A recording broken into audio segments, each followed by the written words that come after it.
This is Python programming for artificial intelligence. In this session, we'll be looking at conditional statements, also known as flow of program execution. And this is very important when we are running our programs in Python, because at some point we need to make decisions on several conditions. And I'll give an example. If, let's say, a project is giving less expected results, we may need to make a decision on whether to proceed with the project or stop it altogether due to less revenue collection. So there are so many other examples which you're going to explore in this. For instance, if we are going to process student marks, we are going to work with a certain criteria. We're going to say that if a student has scored 80 marks and above, then it's an A. If he has scored 70 and above, then that's a B. If he has scored between 60 and 70, that's a C.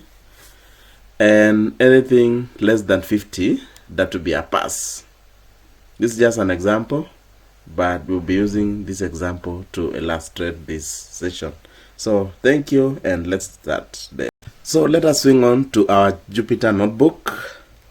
And as I mentioned, Python conditional statements come in the form of if, else, and elif statements. And we'll be starting with if statement, which is the most simple basic decision-making statement. And this is to decide whether a statement or a block of statement will be executed or not.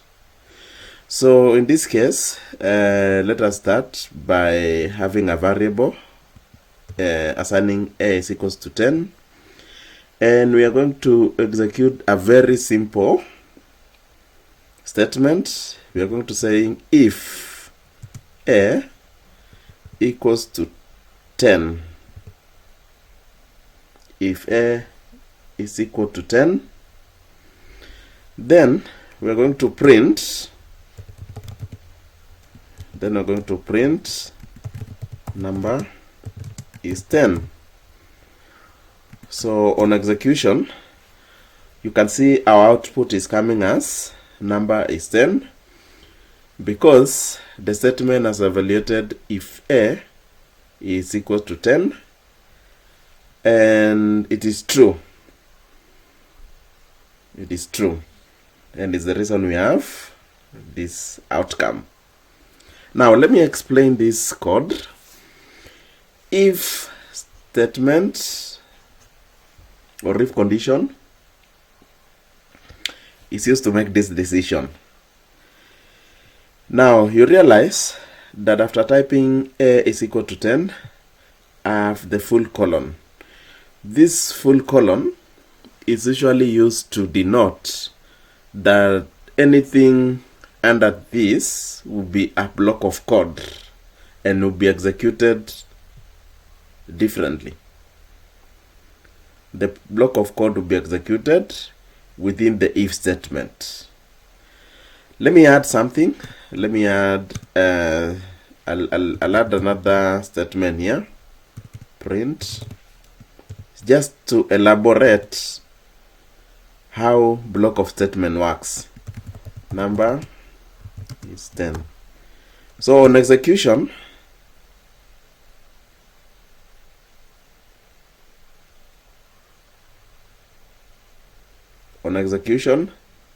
I'll also have this number is 10 coming out, but this number is 10 is not part of this if statement. It's not part of this condition. I can as well change this to 15, and I'll execute, and I'll still get this result that this number is 15. So this number, this print that is returning number is 15 is very independent from this if code. Example, let's say we're planning for the weekend and we need to use our if statement to evaluate what we'll be doing for the weekend. So I'm going to start with a variable day, and I'm going to assign day to the 2 days of the weekend, that is Saturday and Sunday. So we're going to say Saturday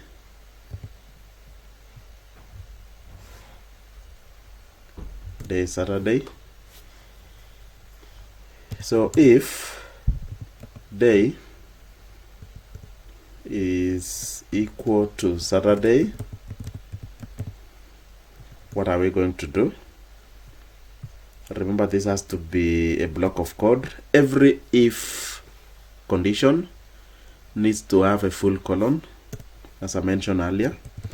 So if it is a Saturday, we are going to toward the park. If it is Saturday, we're going to toward the park, and I'm going to execute this, and you can see our result is coming. We can also have another day. We can say day is equal to Sunday.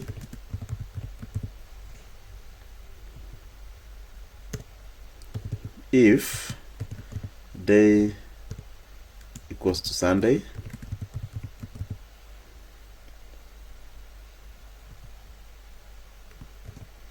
then what do we need to print? We need to print go to church or mosque for that matter, and we'll be able to execute.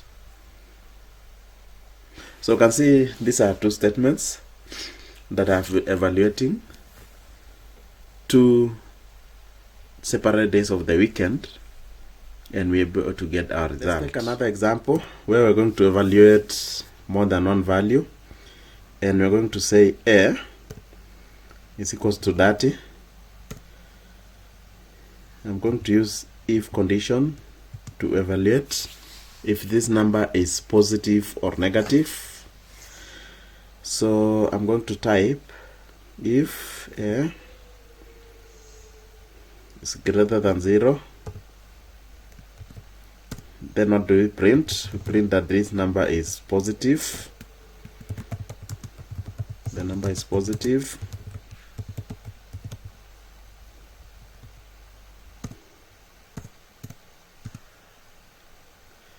So elif is used to evaluate in this condition. I'm going to say elif A is 0. Then in this case, I need to print that this number is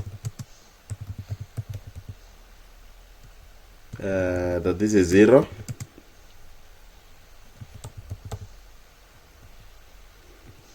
Else I'm going to say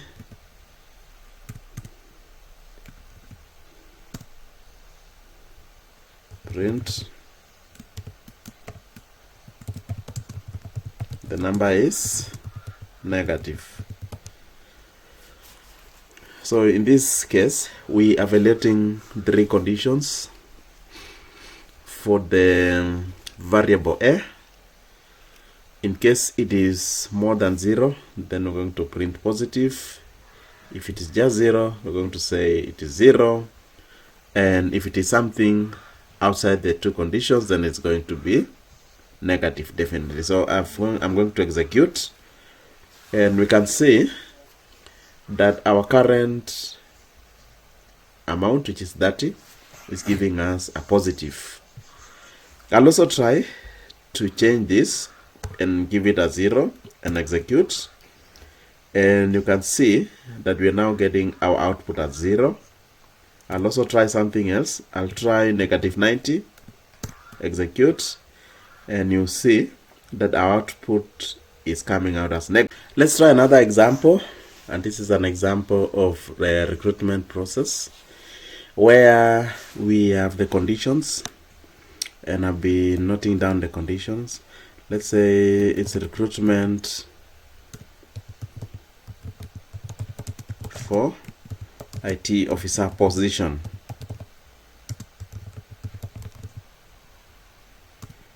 And some of the criteria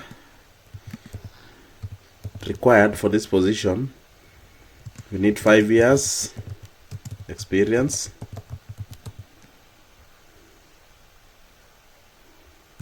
you need 5 years experience in same field.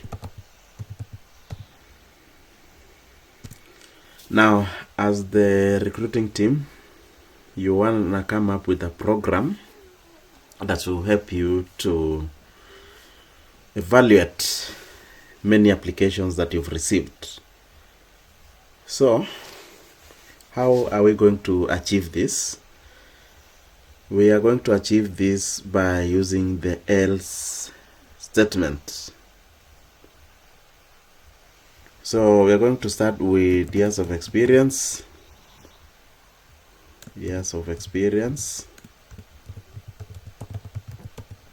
which we have assigned as, which is assigned to 5. So our years of experience is 5. And we are going to evaluate. So we're going to say if years of experience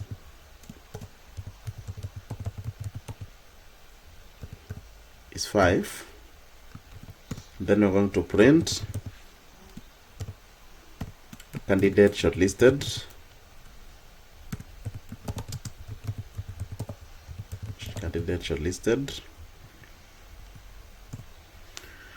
So the only two options, either the candidate is shortlisted or not, either he has 5 years experience or not. So if the candidate has 5 years, automatically they will be shortlisted. Else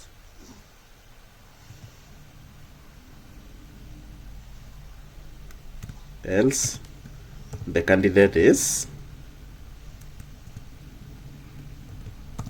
just not shortlisted. So we're going to print candidate not shortlisted. So I'll be executing this, and I'm getting an error.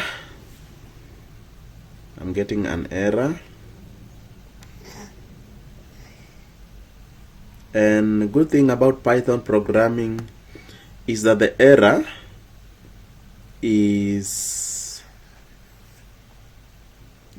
message is showing you where the error is. So in this case, the error is happening on line 4. You can see the arrow pointing at line